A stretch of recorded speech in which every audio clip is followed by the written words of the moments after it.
கோடீஸ்வராய நமக. வணக்கம். அந்த கோடி பகவான் அன்பெனும் பிடியினுள் அகப்படும் அகிலாண்டேஸ்வரன், பக்தி என்னும் பந்தத்தில் பரவசமூட்டும் பரமாத்மா.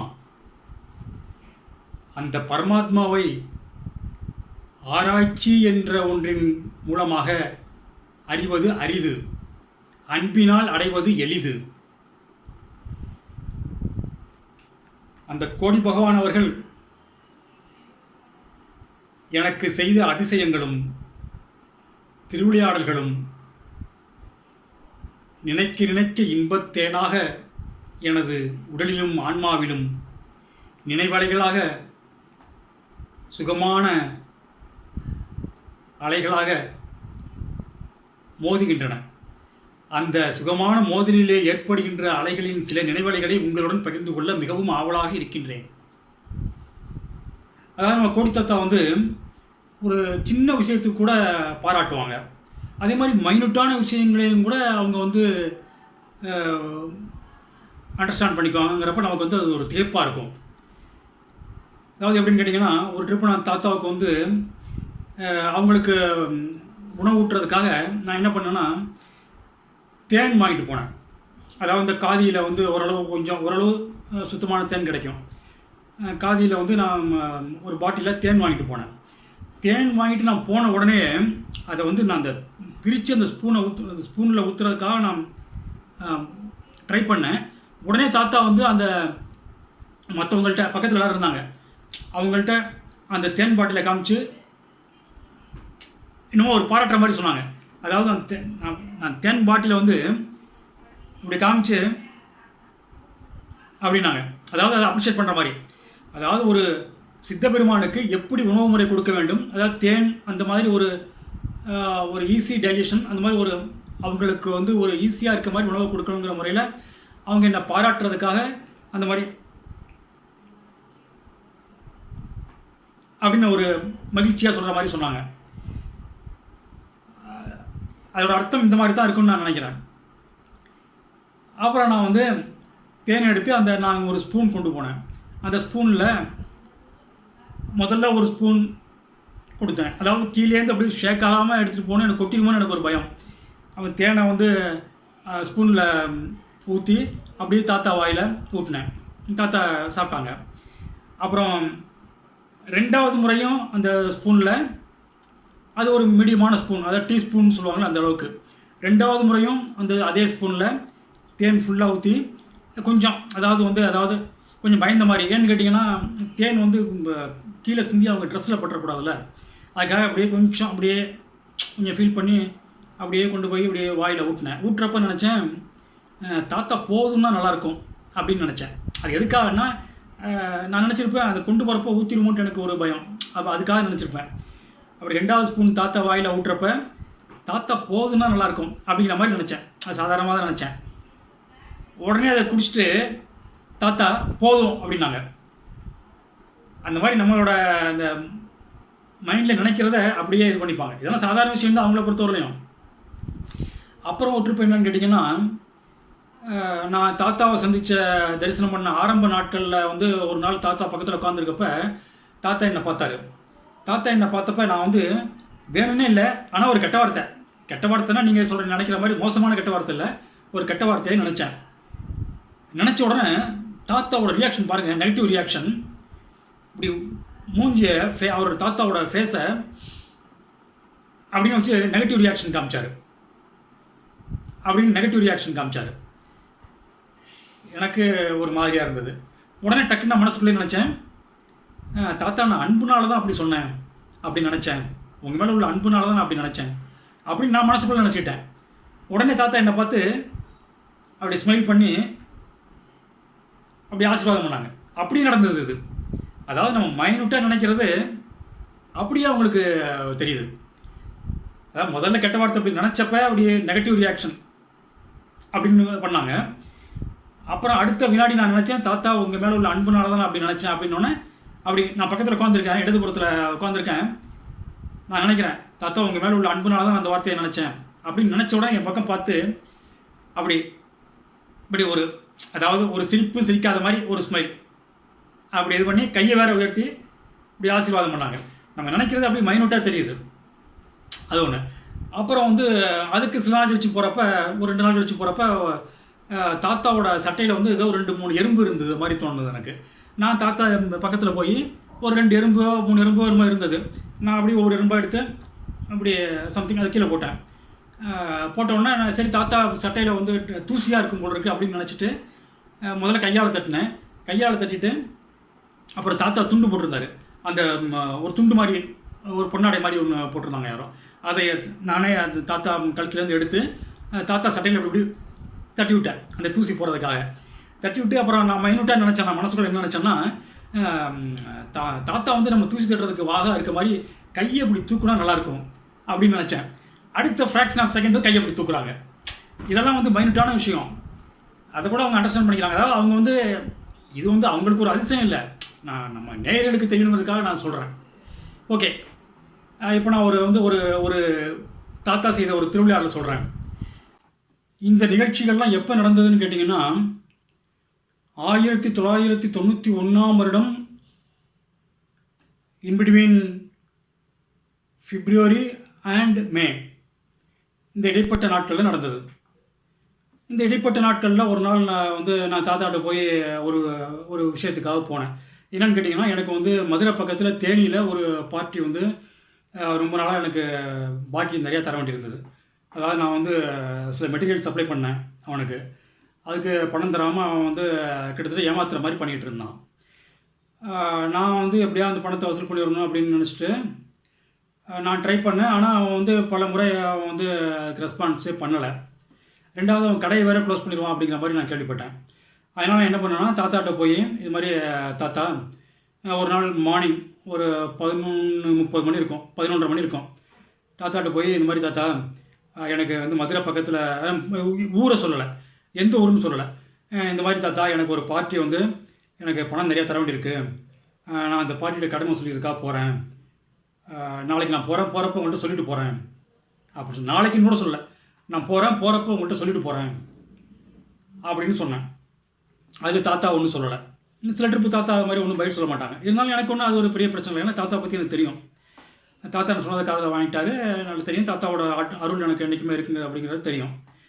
அப்புறம் நான் சொன்னேன், தாத்தா போகிறப்ப நான் உங்கள்கிட்ட சொல்லிட்டு போகிறேன்னு சொன்னேன்.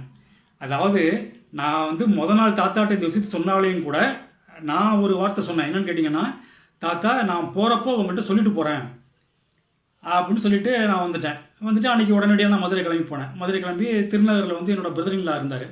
அவர் வீட்டில் அன்றைக்கி நைட்டு தங்கிட்டு மறுநாள் விடிகாலம்புற ஒரு 4 மணிக்கு எந்திரிச்சு நம்ம பகவான் தாத்தாக்கிட்ட மானசீகமாக, அதாவது ஸ்பிரிச்சுவலாக தாத்தாக்கிட்ட சொல்லிட்டேன். இந்த மாதிரி வந்து தாத்தா நான் மார்னிங் நான் கிளம்புறேன், மார்னிங் நான் குளிச்சுட்டு நான் வந்து கிளம்புறேன், டிஃபன் சாப்பிட்டு நான் வந்து தேனிக்கு போய் அந்த பாட்டிகிட்ட பணம் வசூலிக்கிறதுக்காக போகிறேன் அப்படின்னு. தேனின்னு கூட நான் சொல்லலை தாத்தா. மானசீகமாக வேணுனப்போ கூட நான் தேனின்னு ஸ்பாட்லாம் சொல்லலை.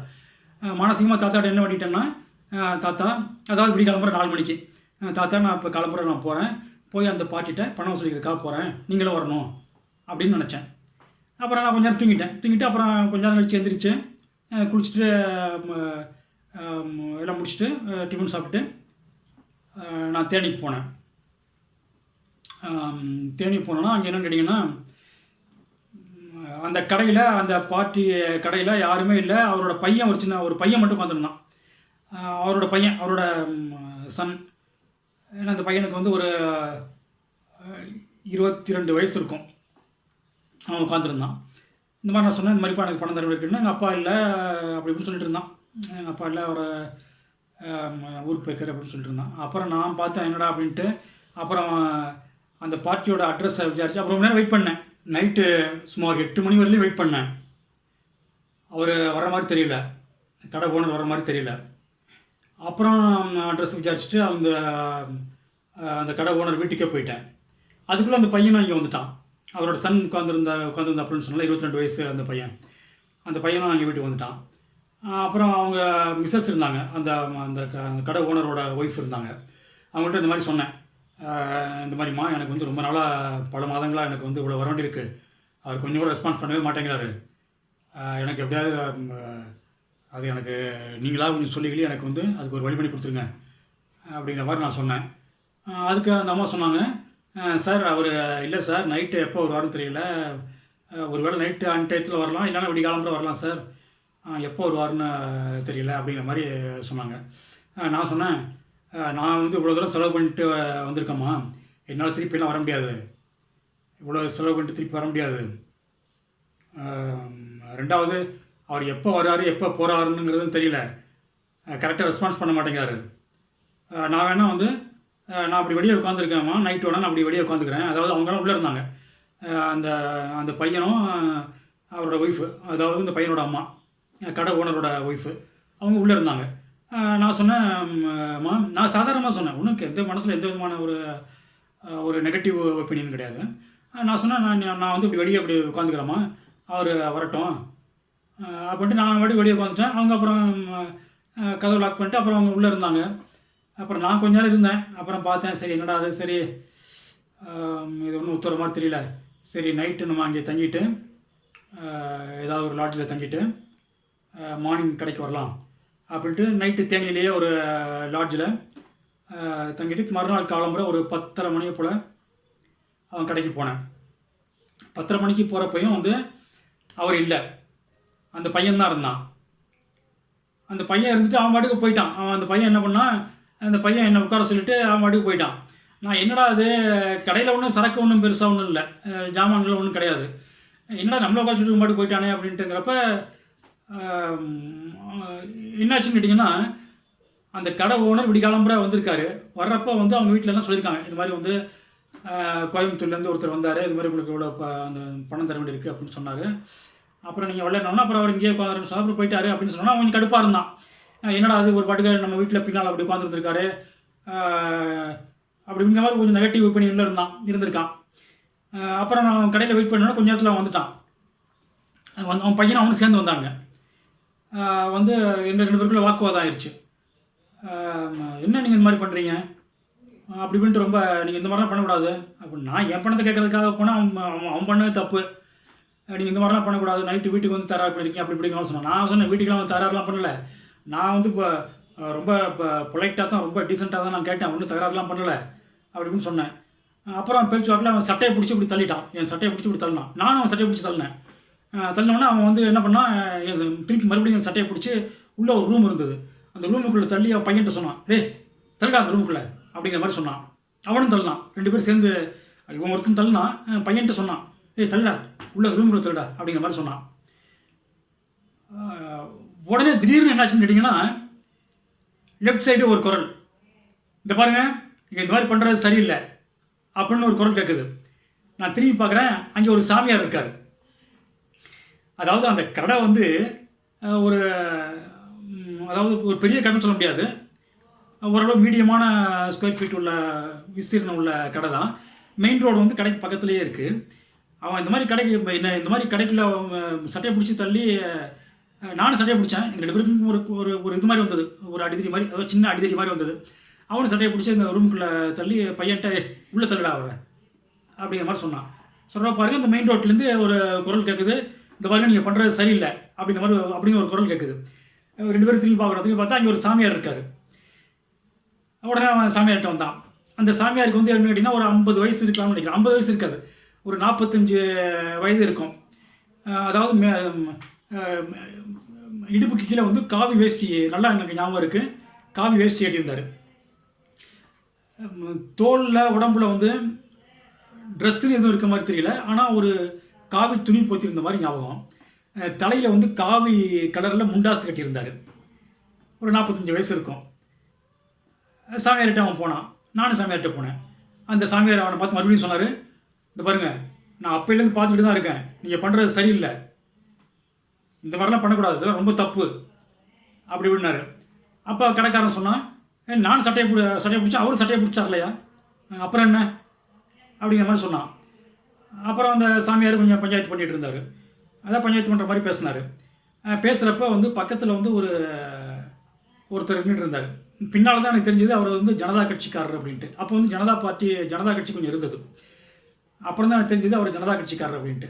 அவர் வந்த உடனே இந்த சாமியார் வந்து நீங்கள் பார்த்துக்குங்க அப்படின்னாரு. அதுக்கப்புறம் சாமியாரெலாம் போயிருக்காரு. ஆனால் எப்போ போனார்லாம் எனக்கு தெரியல. அப்புறம் வந்து சாமியாரே நினைக்கலாம் நாங்கள். அப்புறம் உரையாடலாம் எனக்கும் ஜனதா கட்சிக்காரருக்கும் இந்த கடைக்காரருக்கும் தான் நடந்தது. சாமியாரே மறந்தாச்சு. அப்புறம் ஜனதா கட்சிக்காரர்கிட்ட அவர் சொன்னார், நீங்கள் அடுத்த வாரம் நீங்கள் அழைச்சிட்டு வாங்க, நான் வந்து செட்டில் பண்ணுறேன் அப்படின்னாரு. நான் மறுநாள் அடுத்த வாரம் போனேன். அடுத்த வாரம் போனோன்னா அவன் என்ன பண்ணான், நாளே எனக்கு என்ன பண்ணியிருந்தான், அவன் வந்து என்கிட்ட வாங்கின ஜாமான்லாம் சரக்கெல்லாம் திருப்பி அனுப்பிச்சிருந்தான். அந்த இதெல்லாம் காமிச்சு, அந்த லாரி ரெசிப்ட்டு, அந்த அமௌண்ட்டு இதெல்லாம் காமிச்சு, சார் நான் எனக்கு என்னால் பணம் தர முடியல, உங்கள் சரக்கை திருப்பி அனுப்பிச்சிட்டேன் அப்படின்ட்டு அதெல்லாம் காமிச்சு இது பண்ணால் அந்த ஜாமானும் வந்துருச்சு. எனக்கு வந்து கணக்கு செட்டில் ஆயிடுச்சு. இப்போ பாருங்கள், நம்ம வந்து மனித இயல்பு அந்த சாமியார், அதாவது கையில் இருந்த பொருள், நான் அடிக்கடி சொல்லுவோம்ல, கையில் இருந்த பொருளின் அழகு கையில் இருக்கும் பொழுது தெரியாது, கையில் வருவதற்கு முன்பும் தெரியாது, கையிலிருந்து சென்ற பின்பு தான் அந்த பொருளின் அழகு தெரியும்னு சொல்லல. அதே மாதிரி தான் இந்த கேஸ்லையும் நடந்தது. அந்த சாமியாரை தான் அதுக்கப்புறம் நான் நினச்சேன், பல நாட்கள் கழிச்சு, அப்போ கூட மறந்துட்டேன், பல நாட்கள் கழிச்சு நான் நினச்சேன், என்னடா இது அந்த சாமியார் வந்திருக்காரு, எப்படி அவர் திடீர்னு வந்தார், அந்த சாமியாரை எனக்கும் தெரியாது, அந்த கடைக்காரனுக்கும் தெரியாது, அந்த ஊருக்காரரே இல்லை அவர், எப்பயுமே அந்த சாமியார்லாம் அங்கே அந்த சைடு வர்றது கிடையாது, என்னடா அது இப்படி விசித்திரமாக இருக்கே அப்படின்ட்டு நான் அப்படியே ரொம்ப ஃபீல் பண்ணேன். நேற்று நான் சொன்னேனே நேயர்களிடம், அந்த மாற்று உருவத் திருவிளையாடலுக்கும் இப்பொழுது நான் சொல்லிய மாற்று உருவத் திருவிளையாடலுக்கும் சில வித்தியாசங்கள் இருக்கின்றன. அதாவது நேற்று நான் சொன்ன தாத்தாவோட மாற்று உருவ திருவிளையாடல் வந்து என்னன்னு கேட்டிங்கன்னா, என்ன வித்தியாசம்னு கேட்டிங்கன்னா, அதுக்கு என்ன வித்தியாசம்னு கேட்டிங்கன்னா, நேற்று சொன்னது வந்து வெளிநாட்டில் நடந்தது, இன்றைக்கி நான் சொன்னது வந்து உள்நாட்டில் நடந்தது. நேற்று நான் சொன்னது வந்து கத்தார் குடிமகன் வந்தார், இன்றைக்கி நான் சொன்னது வந்து இந்திய நாட்டு சாமியார் வந்தார். அப்புறம் மூணாவது வித்தியாசம் என்னன்னு கேட்டிங்கன்னா, நேற்று நான் சொன்ன திருவிளையாடல் நடந்த வருஷம் வந்து 2011, அதாவது பகவான் தாத்தா பிரபஞ்ச ஐக்கியமாகி பல வருடங்கள் கழித்து நடந்தது நேற்று நான் சொன்ன மாற்று உருவ திருவிளையாடல். இப்போ நான் சொன்ன மாற்று உருவ திருவிளையாடல் வந்து தாத்தா பௌதிக நிலையில் இருந்தப்போ நடந்த திருவிளையாடல். இதெல்லாம் நினச்சி நான் தாத்தாவோட அந்த அன்பையும் அருளையும் ஆற்றலையும் அந்த என் மீது உள்ள ஒரு அபிப்பிராயத்தையும் எனக்கு காட்டிய கருணையையும் நினைத்து நான் வியந்தேன். தாத்தாவின் திருவிளையாடல்கள் தொடரும். ஆத்ம நன்றி.